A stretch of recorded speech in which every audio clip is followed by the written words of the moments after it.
Thank you, Mr. Chairman, and Vice Chair Collins for this important hearing. Secretary Austin and General Brown, thank you both for your service. I appreciate your leadership and unwavering commitment to our service members and, very importantly, to their families.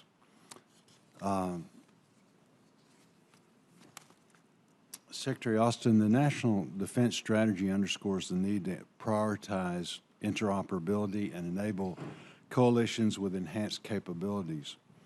I remain dedicated to working with the Air Force to ensure Ebbing Air National Guard Base in Fort Smith, Arkansas, becomes the premier F-35 pilot training center in the future. It is important that this mission begins on time and with the necessary resources.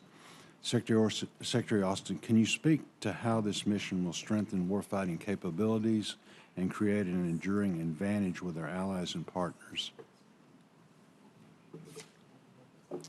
Well, this clearly provides the capability for us to enhance our interoperability, Senator, and it's a great platform, great capability. The training is always first rate because of the commitment of our trainers. And again, there are a lot of countries who want this capability, and having the ability to train to standard in country is absolutely important.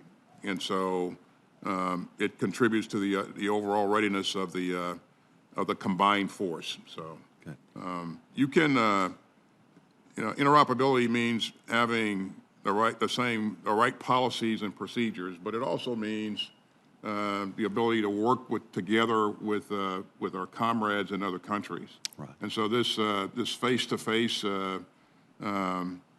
work that is conducted at places like this, I think, is critical. So. Thank you, Mr. Secretary. General Brown, you and I recently visited Camden, Arkansas, where we toured a munitions production facility and saw the urgent need for our defense industrial base to increase capacity and replenish our stockpiles.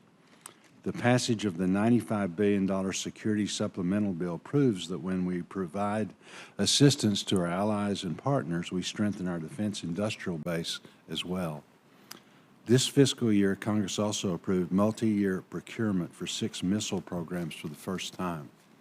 General Brown, what impact will multi-year procurement authority have on the defense industrial base and specifically munitions production? Well, when I think about multi-year procurement, what it does is it provides opportunity for consistency. And that consistency is for us to be able to provide a consistent demand signal to an industry so that they can actually get a workforce, have a supply chain, and know what to forecast for over several years. I think that's going to help us in the long run because that consistency will help build trust. It'll drive down cost, and it will then ensure we get capability delivered on time. Good. If we have inconsistency, it's going to decrease that trust, increase the cost, and then also increase how long it's going to take to get the capabilities in the hands of our warfighter. So the multi-year procurement, the national security supplemental that will invest in our defense industrial base is hugely important, not only for our allies and partners, but it's just as important for our force as well. Good. And I appreciate you getting out and about. I know you're traveling a lot, visiting these places, and again, I think that's really important and very well received. Secretary Austin, I appreciate your continued focus in taking care of people.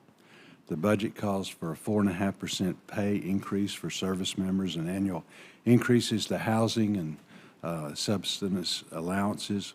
The quadrennial review of military compensation is due to be completed by January 2025. In the meantime, there have also been multiple recommendations to enhance pay flexibility for service members, including incentive pay for certain career fields and targeted raises for junior enlisted service members.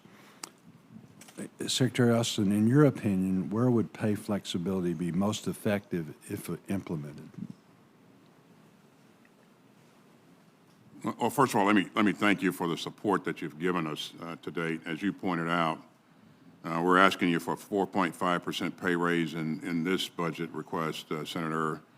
But to take you back a bit, in '23, we asked you for a 4.6% pay raise. You supported us on that. And in the fiscal year '24 budget, we asked you for a 5.2% pay raise, and that's the largest pay raise in 20 years. And so when you add those together, I think that's a pretty meaningful increase in compensation.